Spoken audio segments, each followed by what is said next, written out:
The following is a Hoop Ball presentation.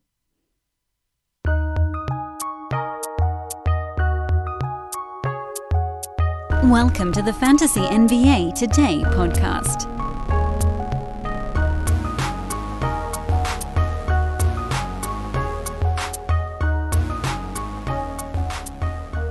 Hey, hello friends. Welcome to Fantasy NBA Today, a Hoop Ball presentation. It's Tuesday.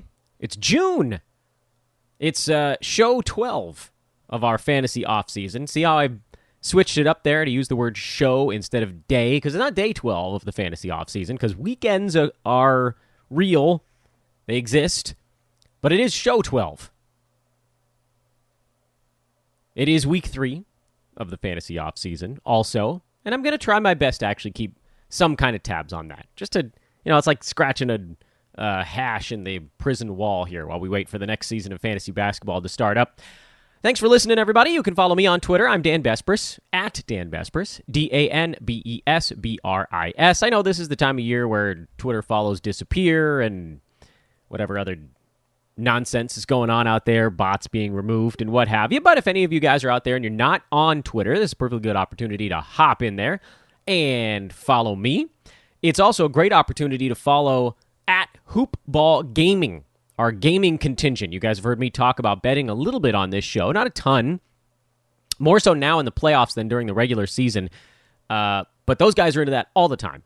So if you want to actually win some money, that's the place to go. All the stuff that they're doing over there, the podcast is just spectacular. That's called Today in Sports Betting. That's totally free. The Wager Pass is not. That's Hoop Ball's premium betting product, $9.99 a month, which is obscenely low considering you're getting plays from 9 different handicappers all month long, all rolled into one massive thread, in addition to Discord access if you want to chat through stuff with our handicapping pros. And if you're thinking about getting involved in any of that stuff, let me know before you open up an account with our buddies over at mybookie.ag. Some of you are doing it before telling me. I have prizes for you. Tell me first so I can make sure you get the prize. I can't do it after the fact. I got to be part of this thing with you. So that's mybookie.ag. They're one of our corporate partners, and they're fantastic. They've been wonderful for us, and I do all of my wagering there. Almost all of it. Sometimes you got to find a different line on a particular game, but that's where most of my stuff is happening with our buddies at mybookie.ag. You bet, you win, they pay. And the reason I'm starting with a MyBookie plug is because I wanted to do a little bit of a playoff catch-up at the beginning of the show like we do every day right now. Yesterday, Washington beat Philadelphia, which would seem like a big surprise if I didn't tell you that Joel Embiid played only 11 and a half minutes of that ball game before leaving it with a knee injury. Dun, dun, dun. This is a big, big deal. I still think Philly wins this series. We're up to a large enough advantage to where losing Embiid's a really big deal, but they'll probably sort of bungle into one in this series without him, and that'll hopefully buy everybody some time. But they're waiting on results of an MRI today on Embiid, so we don't have the exact status of what's going on there. Whenever it pops up, I'm sure Twitter will retweet it to you 9,000 times, but this is a very big deal from a playoff standpoint. We're not doing the fantasy stuff, but again, it's just another reminder of how good Joel Embiid has to be to hit value. He played 55 games this year, once again, 2/3 of a season, and it was enough to get him to number 11 because some other guys also didn't play that many games this year. But, I mean, that's the thing with Joel. I don't know how he could possibly be any better on a per-game basis. 28 and 10, 3 assists, a steal, 1.3 blocks, great percentages, obscenely high free throw number on 10.5 attempts a game. I mean, he was a monster in every moment. But the dude just doesn't play more than 70% of a season. And mostly less. It's like making the Kawhi Leonard bet, but Kawhi generally is better on a per-game basis than Embiid is. Some of that is the turnover stuff. Those guys were fairly neck and neck in 8 category, but it's the same kind of thing. At least with Kawhi, it's generally just going to be the back-to-backs and then a few on top of that. He missed No, excuse me. Embiid only missed 17 games this year, not 27. My apologies. That would have been 2/3 of a regular season. So we did actually play a little bit more than 2/3 this year. Apologies, guys. I'm looking at an 82-game denominator in my head. He was 55 out of 72, not 82. 55 out of 82 would be about 2/3. So a little bit more than that this year, and that was great. I mean, he was fantastic this season, but you're always rolling the dice a little bit. He fell into the second round, which made him an interesting value. Curious where he ends up next year, but this is the stuff you deal with. From a basketball standpoint, this series shifts back to Philadelphia. Sixers are still favored by 7 at home with a total of 229.5, and it could go a couple of different ways. This game finished at 236, total being adjusted down is most likely because of Joel Embiid. And the number being lower is because of Embiid. I mean, that's the whole story there. Philly was an 8.5-point road favorite in this game in Washington. So the fact that they're a 1.5-point favorite less at home, where you figure there's also going to be about a 5 or 6 point line shift, tells you how much they value Embiid. There might be a little bit of value on the Phillies side with that line coming down so far. I don't think I'm doing anything with the total because the pace and the free throws in this last game were part of why the total got shoved so very high. The teams combined for 76 foul shots. There was a Hack-a-Simmons thing going on. He did actually make his first free throws of the series. Russ was better at the free throw line than a lot of his teammates on the Washington side, and that's a bit of a surprise there as well. Russ also shot, like 2 for 19, 3 for 19, something like that? Yeah, 3 for 19. So there was a lot of really bad shooting in that game, and it still went over, mostly because of the foul shots. I've got to think that in this next one, you probably see slightly better shooting, at least from the star guys. And then you're looking at the Washington side. Rui Hachimura had a good ball game. Daniel Gafford, he's always a sort of a high field goal percent dude. If Westbrook and Beal shoot better, and the pace is similar to this one, I have no reason to think that it wouldn't go right back over the total again. I mean, just doing the kind of fuzzy math pace stuff that we've done on this show before, Philly actually underachieved by like 10 points. This game could have been in the mid-240s instead of the 230s. So I'm not that afraid of the total coming down all that much without Embiid. He wasn't a large factor on the scoring in this game. And in fact, with him out, there's going to be more running. Philly's half-court offense is Joel Embiid, so they're going to try to get the easy buckets and not have to deal with the slowdown because they don't have that huge advantage anymore. So I actually think that this is one of those weird scenarios, and this is a game that's happening tomorrow, so we can talk about it again then. But this feels like one of those scenarios where the total comes down because a key player is missing, but that key player actually is a guy who depresses the speed of the game. So I really like the over, actually, in that game going back to Philly. The way that doesn't go over is if Washington shoots like 38% and doesn't get to the free throw line. They might take 115 shots, but they might only make like 30 of them. and then maybe you have Philly win it like 120 to 100, and that's how it doesn't go over if they stomp them. But someone's getting into the 120s, maybe both. So I like the over for that game tomorrow. Utah beat Memphis 120-113. That line turned out to be pretty good on the side. Utah covered by about a point. And the total of 224.5.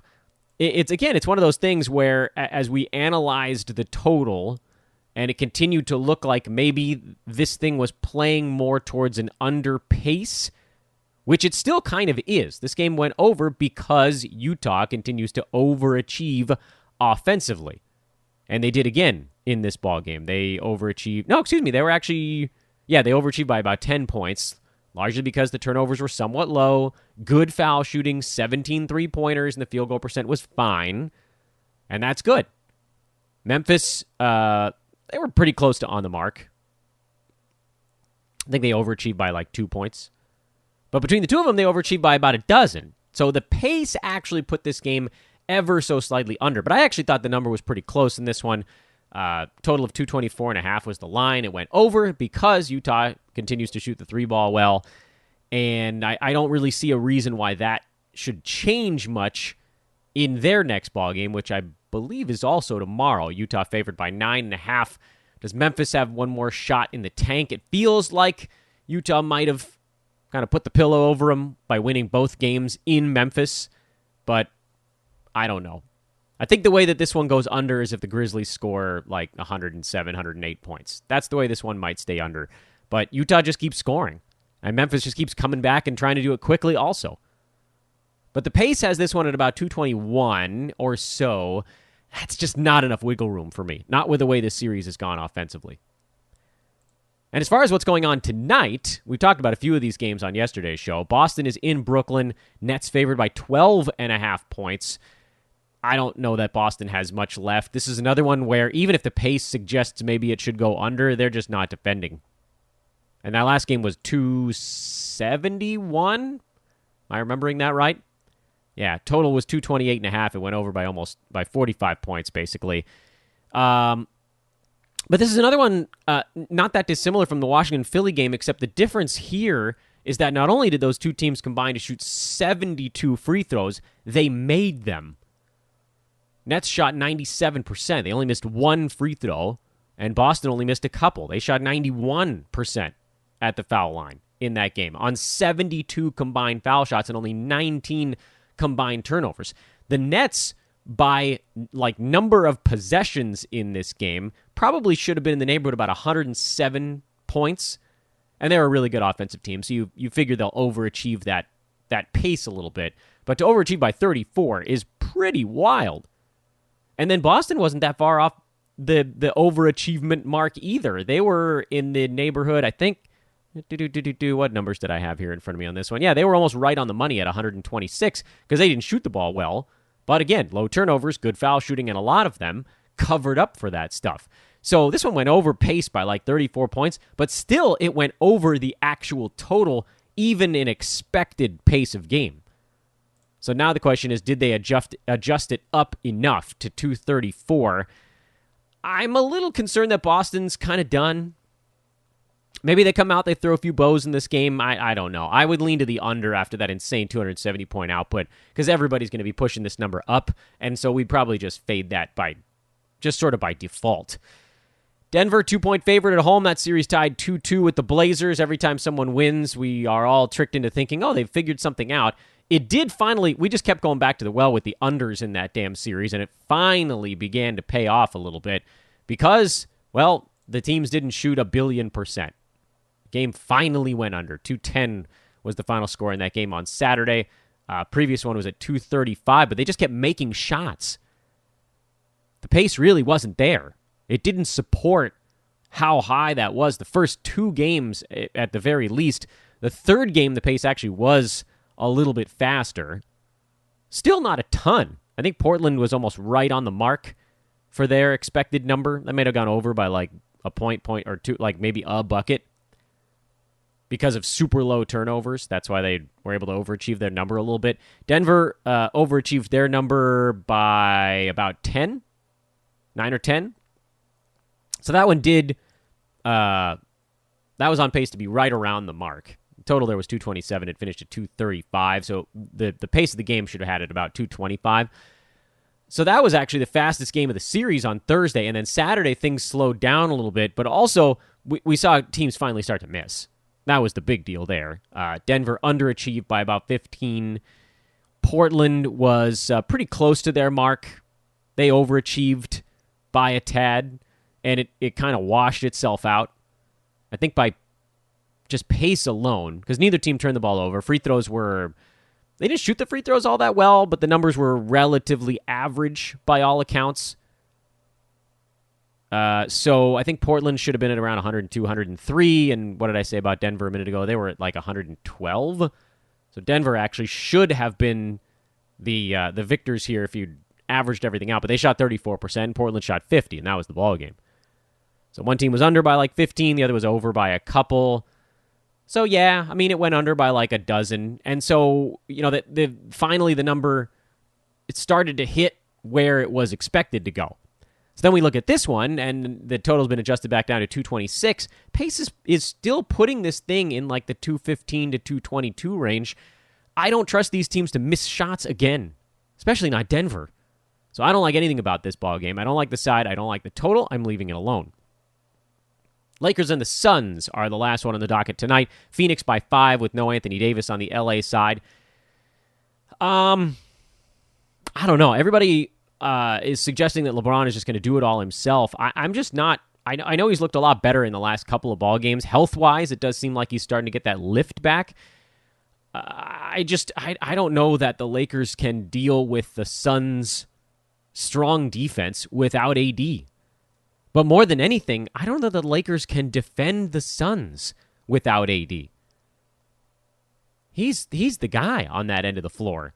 So if anything, I think you maybe think about the over. I know it's a weird thing to think of when you suggest, and we just did it with Joel Embiid. Not that AD's a guy who slows the pace down. He definitely doesn't, because he doesn't really control the pace of the offense the way that Embiid does for the Sixers. But he does change the defense. Phoenix is going to get better looks without Anthony Davis playing 38 minutes in this ballgame. There's just no way around that. Whoever you play for him, whether it's Kuzma in the starting lineup, or if AD's not in when he's normally the center and it's Montrezl Harrell instead, the Suns will get better looks. Simple as that. So if you think the Lakers are going to keep up, this game probably goes over.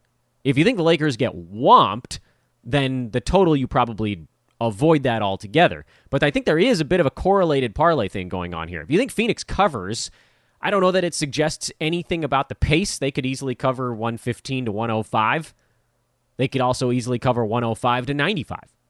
But I think if you think the Lakers cover, I've got to believe that it's because things open up a little bit. Because I don't think the Lakers are holding the Suns to 100 points in this game. Maybe they are. I don't know. I would be surprised because Phoenix started to run a little bit more in that last ball game and only really slowed things down late, very late, when it seemed like the Lakers were making their push and Phoenix went into the grindy half-court thing where they figured they can shoot a high enough percentage in the half-court, and the Lakers without AD probably can't keep up on that front. But still, I mean, I've got to believe the Suns look at this and say, hey, we've got an opportunity here because the other rim protection isn't that good. Drummond takes up a lot of space, but he's not a terrific shot blocker like AD is. He doesn't close out the way AD does. And Marc Gasol can't chase anybody right now. Better for the Lakers' offense in a number of ways. And same with Montrezl Harrell. Much better for the Lakers' offense, but position defense kind of guy. None of these dudes is stopping DeAndre Ayton. He's too fast for the big ones, and he's too big for the fast ones. I think I kind of like the over in that Lakers-Suns game tonight, and then I got some thinking to do on whether or not I think the Lakers can actually stay tight to it. I think they lose by more than 5, but it's a big number, and it feels to me like they're begging for Lakers money, but also that AD injury, I think, steering a lot of the public away from L.A. And that's your playoff catch-up / sports betting silliness for today's podcast. And we take this moment in the middle of the show to remind you guys to check out our buddies at Manscaped.com. I love them, man. They have such a great product.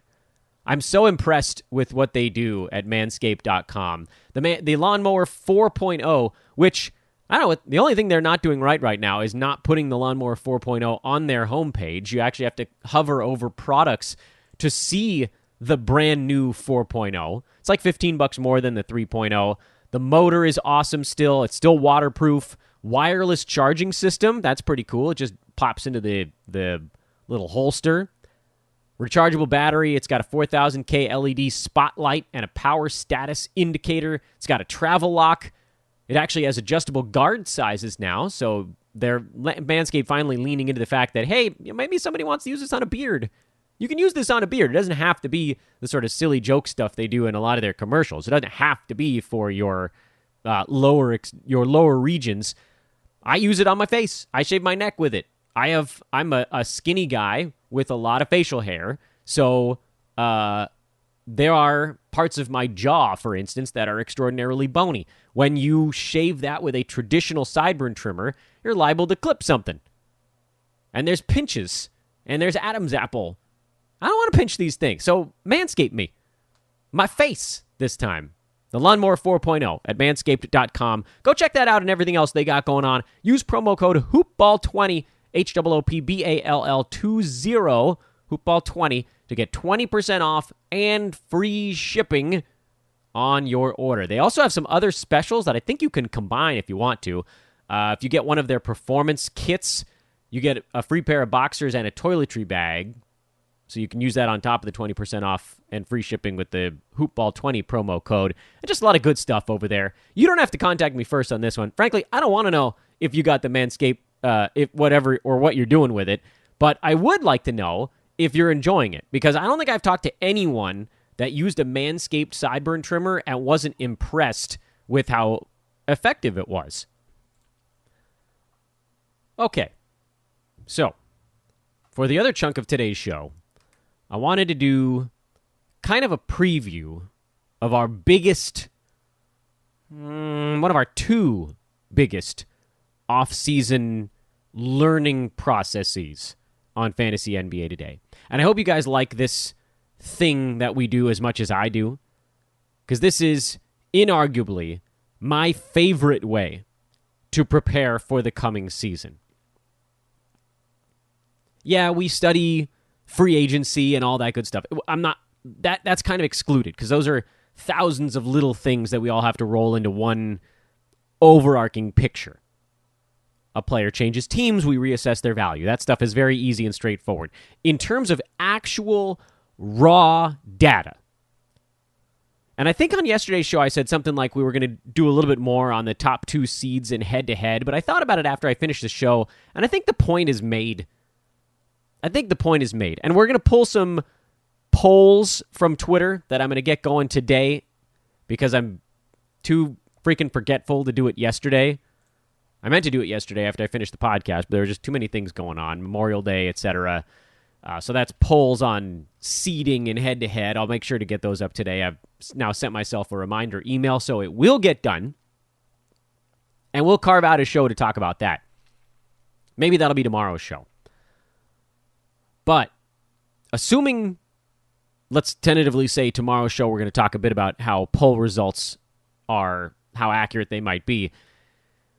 After we get through that, the big project, and this usually takes a couple of weeks to get through, is how close did the big sites get?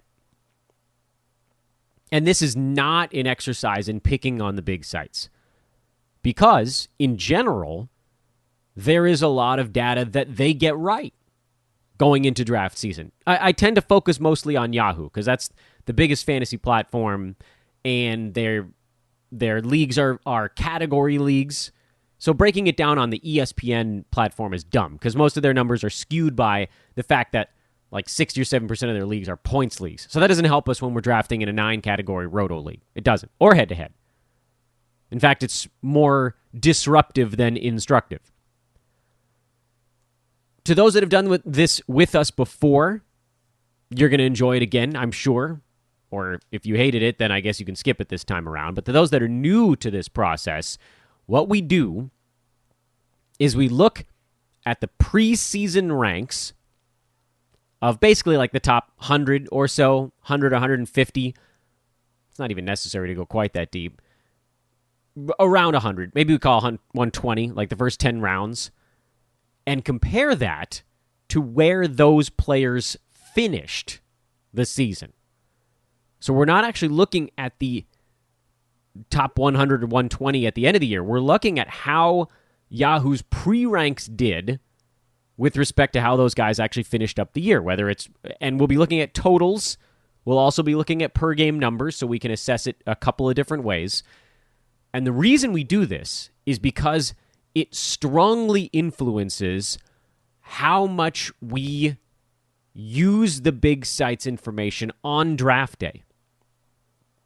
Psychologically, it's very hard to ignore a big site's information, because everything on their page is listed the way that they ranked it.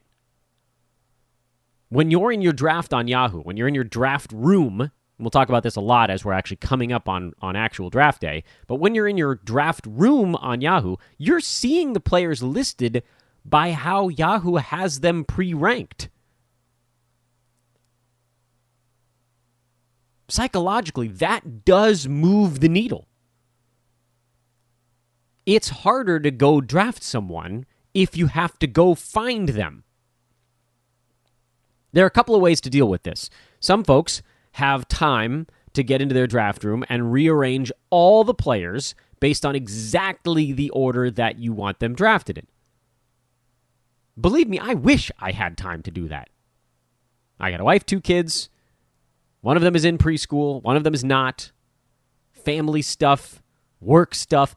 If I'm doing 6, 7, whatever money drafts, I can't tell my family, hey, not only do I need the 90 to 100 minutes for each of these 7 drafts, I also need like 30 to 60 minutes beforehand to rearrange all the players for each one of them, because the leagues have different settings, so it's not exactly the same order for everything. It's just not going to work. I'm a human. You're a human. We have obligations. So, assuming you don't have time to spend 3 hours on every one of your money drafts, or maybe you're only in one league, in which case, yeah, you should probably carve out 3 hours if you really want to win it. Great. Set your league up by your personal pre-ranks. Remove all the player. But if you don't have that kind of time, make it the quick fix, which is remove the guys you definitely don't want to draft, and also understand when it's actually okay for you to start doing what some of the big sites might refer to as crazy. We call it no man's land on the podcast. The point, and it's never one specific spot, it's more of an area, but it's the area during a draft at which you are free to go draft whoever you want. Where the guy on the board that Yahoo has ranked X has the same exact opportunity to finish in the top 50 as the guy they've got ranked Y. But that's not the case up at the top of the draft. So we're going to break it all down. That'll be coming up probably starting on Thursday, provided I actually do get those polls going today and get some good results for tomorrow's show. And I think at the latest, we would start talking about this stuff on Friday or Monday of next week. I don't think it's going to get pushed back that far, but I do want to take a look at these polls this week. I want to learn a little bit more about the value of those top 2 seeds based maybe on how difficult the leagues might be, how competitive, different types of settings, what are ways that teams can sort of maybe diminish that a little bit if you want it. If not, great. Then we roll it all back into our discussion on ruthlessness. So today's fantasy discussion is relatively short. We actually had a pretty long one yesterday about the top 2 seeds. Today is the bridge show between Twitter data, which we're going to pull in for a show this week, and then how'd they do? How'd the big sites do? The great big wrap-up. Oh, that's an exciting one. I can't wait to get into that. So enjoy this one. This is a little bit shorter than usual. Show a little shorter than usual. We didn't get too deep into the weeds on it. But what we're going to be doing with all of this stuff, we're going to be looking at the separation between where it was, like how far did the big site miss by, positive or negative, that's different. So we're going to be looking at absolute values in some respects. We're going to be looking at actual, because this is weird. Like if a site misses by 21 under and then 21 over, those two average out to a perfect hit. But in actuality, it missed by 21 both times. So that's actually an important thing to know as well. They will have a running trend line. Looked at those a lot this last year when looking at COVID numbers, which is sort of like a running average over the previous 5 or 10 picks to see how these big sites are doing. 8-cat, 9-cat, all that good stuff. So we're going to dive in hard on that later this week. We're going to talk a bit more about the value of getting off to that good start. And that's going to carry us through a bit more of these playoffs, at which point we'll start to do probably 5 or maybe 3 a days on team breakdowns. That'll roll us towards free agency. Before you know it, we'll be eyeballing next year again. Oh, I can't wait. This is fun. I got to crack out the Excel and start doing my partially transparent green visor and accounting cash register over here. I want you guys to picture me like that. That's how we're cranking out this stuff. That's today's show, guys. Thanks for bearing with me here. I know I had to do this one a little bit quick. Also, today's my birthday, so you can't yell at me for having a slightly shorter show. I haven't talked that much about it, I guess. I am 38 today. I feel older than that. I look younger than that. And so where does that put me? I don't know. I have no idea. I'm a crotchety old man at heart. Just think, guys, as I actually get older, how old the guys are going to be that we draft in fantasy. Oh, boy. This is Fantasy NBA Today, a hoop ball presentation. I'm Dan Besbris. Have a great Tuesday, everybody. We'll talk to you tomorrow. Deep dive time resumes on Wednesday. So long.